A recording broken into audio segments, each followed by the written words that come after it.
वज़ीर आज़म हाउस की जानिब से जारी एलामिया के मुताबिक रियाज में दोनों रहनुमाओं की मुलाकात का मुश्तरका एलामिया कुछ ही देर में मुतवक्के है। मुलाकात में नायब वज़ीर आज़म और वज़ीर ख़ारजा सेनेटर मोहम्मद इसहाक डार, फील्ड मार्शल सैयद आसिम मुनीर और दोनों ममालिक की काबीना के सीनियर अरकान भी शरीक थे। मुलाकात में बाहमी दिलचस्पी के अमूर पर गौर किया गया, जबकि पाकिस्तान और सऊदी अरब के माबैन तजारत, सरमायाकारी और मुख्तलिफ शोबों में ताउन के फ़रोग़ पर गुफ्तगू हुई।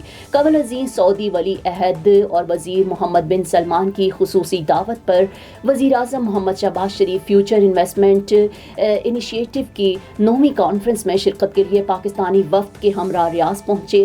किंग खालिद इंटरनेशनल एयरपोर्ट पहुँचने पर रियाज के नायब गवर्नर शहजादा मोहम्मद बिन अब्दुर्रहमान बिन अब्दुल अजीज़, पाकिस्तान में सऊदी अरब के सफ़ीर नवाफ बिन सईद अल मालिकी और पाकिस्तान के सऊदी अरब में सफ़ीर अहमद फ़ारूक ने वज़ीर आज़म और पाकिस्तानी वफ़द का इस्तकबाल किया।